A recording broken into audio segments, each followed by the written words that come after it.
Hi అండి, వేలి మిత్రులందరికీ నమస్తే. Welcome back to our channel జైనోస్టాటిక్.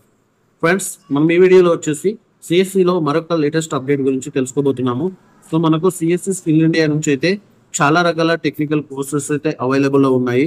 So ఈ టెక్నికల్ కోర్స్కి వచ్చేసి విఎల్ఈ కమిషన్ వచ్చేసి దాదాపుగా ₹207 ఉంటుందండి.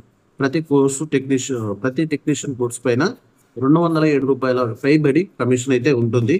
సో ఎవరికైతే విఎల్ఈస్కి స్కిల్ ఇండియా ద్వారా మీ యొక్క రిలేటివ్స్ మీ ఫ్రెండ్స్లో కావచ్చు, మీ సర్కిల్లో కావచ్చు, మీ విలేజ్లో కావచ్చు, ఈ యొక్క కోర్స్ నేర్పించడం ద్వారా సో వాళ్ళకైతే ఈ కోర్స్ ట్రైనింగ్కి సంబంధించి రిజిస్ట్రేషన్ చేయడం ద్వారా మీరైతే ₹207 అయితే ఎర్న్ చేయవచ్చు అనమాట. సో ఈ వీడియోలో వచ్చేసి మనం ఏంటంటే సీసీటీవీ టెక్నీషియన్ సంబంధించి కోర్స్కి సంబంధించి ఏ విధంగా రిజిస్ట్రేషన్స్ చేయాలని చెప్పేసి ఈ రోజు వీడియోలో చూద్దాం ఫ్రెండ్స్. ఓకే అండి. సో ముందుగా మనం డిజిటల్ సేవ పోర్టల్ ఓపెన్ చేయాలి. ఓపెన్ చేసిన తర్వాత ఇక్కడ సర్చ్ బార్లో వచ్చేసి మనకి సీసీటీవీ అని టైప్ చేయండి. ఓకే, సీసీటీవీ అని టైప్ చేయగానే మనకైతే ఇక్కడ వచ్చేస్తుంది అనమాట సీసీటీవీ టెక్నీషియన్ అని చెప్పేసి. ఓకే అండి. So it is CCTV technician పైన క్లిక్ చేయండి. సో క్లిక్ చేయగానే చూడండి మీరు ఇక్కడ సో మనకైతే వచ్చేసి ఇక్కడ registration form for CCTV installation technician course అని చెప్పేసి ఇవ్వడం జరిగింది. సో అదేవిధంగా డాష్ బోర్డ్లో మీరు చూస్తుంటే సీసీటీవీ ఇన్స్టాలేషన్ కోర్స్ అండ్ ఇక్కడ సిఎస్సి విఎల్ఈ ఐడి షో చేయడం జరుగుతుంది. సో ఇక్కడ నెక్స్ట్ లాగౌట్ అనేది ఉందన్నమాట. ఓకే, సో మీరైతే ఎవరైతే క్యాండిడేట్ని రిజిస్ట్రేషన్ చేయాలనుకుంటున్నారో సో క్యాండిడేట్ యొక్క డీటెయిల్స్ అన్నీ కూడా ఈ ఫామ్లో ఫిల్అప్ చేయాల్సి ఉంటుంది అనమాట. సో ఇక్కడ మనం ఇది వరకు ప్రీవియస్ వీడియోస్లో నేర్చుకున్నాం కదా, మనకు కుటుంబిషన్కి సంబంధించి రిజిస్ట్రేషన్ ఫామ్ ఏ విధంగా ఫిల్ చేయాలని చెప్పేసి.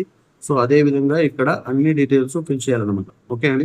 సో ఇక్కడ ఫస్ట్ ఆఫ్ ఆల్ వచ్చేసి ఏంటంటే సాచ్యువేషన్. So candidate mister, missus, miss అనేది సెలెక్ట్ చేయాలి. నెక్స్ట్ క్యాండిడేట్ యొక్క ఫుల్ నేమ్ ఇక్కడ ఎంటర్ చేయాలి. ఫస్ట్ నేమ్ ఎంటర్ చేయాలి. నెక్స్ట్ క్యాండిడేట్ యొక్క సెకండ్ నేమ్ ఎంటర్ చేయాలి. సో క్యాండిడేట్ యొక్క ఫాదర్ నేమ్ ఎంటర్ చేయాలి. నెక్స్ట్ జెండర్ సెలెక్ట్ చేయాలన్నమాట. తర్వాత క్యాండిడేట్ యొక్క డేట్ ఆఫ్ బర్త్ ఎంటర్ చేయాలి. తర్వాత క్యాండిడేట్ యొక్క మొబైల్ నెంబర్ ఎంటర్ చేయండి. నెక్స్ట్ ఈమెయిల్ ఐడి ఎంటర్ చేయండి. సో ఇక్కడ క్యాండిడేట్ యొక్క స్టేట్ అనేది సెలెక్ట్ చేయండి. ఓకే, నెక్స్ట్ వచ్చేసి క్యాండిడేట్ స్టేట్ సెలెక్ట్ చేసిన తర్వాత మనకు వచ్చేసి క్యాండిడేట్ యొక్క డిస్ట్రిక్ట్ అడుగుతుంది. డిస్ట్రిక్ట్ సెలెక్ట్ చేయండి. విలేజ్ ఎంటర్ చేయండి. ఓకే, నెక్స్ట్ వచ్చేసి ఇక్కడ పిన్ కోడ్ ఎంటర్ చేయండి. క్యాండిడేట్ యొక్క పిన్ కోడ్ ఎంటర్ చేయండి. యాజ్ పర్ ఆధార్లో ఉన్నట్టుగా ఇక్కడ అడ్రస్ ఎంటర్ చేయండి. నెక్స్ట్ లాంగ్వేజ్ వచ్చేసి మనకి ఇక్కడ ఓన్లీ ఇంగ్లీష్, హిందీ అనమాట. సో ఏదైనా ఒకటి సెలెక్ట్ చేసేయండి. మీకు కంఫర్టబుల్గా ఉన్నటువంటి లాంగ్వేజ్ సెలెక్ట్ చేసేయండి. నెక్స్ట్ వచ్చేసి ఇక్కడ సబ్మిట్ ఉంది కదా, ఈ సబ్మిట్ బటన్ పైన క్లిక్ చేయండి. సబ్మిట్ పైన క్లిక్ చేయగానే మనకి ఏంటంటే పేమెంట్ పేజ్కి అయితే తీసుకెళ్తుంది అనమాట. సో పేమెంట్ పేజ్కి వచ్చిన తర్వాత మన కమిషన్ వచ్చేసి ₹207 ఉంటుందండి. ఓకే, మన కమిషన్ వచ్చేసి మనకి ₹207 అయితే ఉంటుందన్నమాట.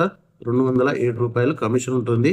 మన వ్యాలెట్ నుంచి వచ్చేసి 292.12 అయితే డిడక్ట్ అవుతుంది అనమాట. ఓకే అండి. సో ఫ్రెండ్స్, ఇది సీసీటీవీ ఇన్స్టాలేషన్కి సంబంధించి రిజిస్ట్రేషన్ ఏ విధంగా చేయాలని చెప్పేసి. ఓకే అండి. సో ఈ వీడియో నచ్చితే వీడియో లైక్ చేయండి, షేర్ చేయండి, కామెంట్ చేయండి ఫ్రెండ్స్. అంతేకాకుండా తప్పకుండా మన ఛానల్ అయితే సబ్స్క్రైబ్ చేసుకోండి. Thank you for watching our channel జైనోస్టాటిక్.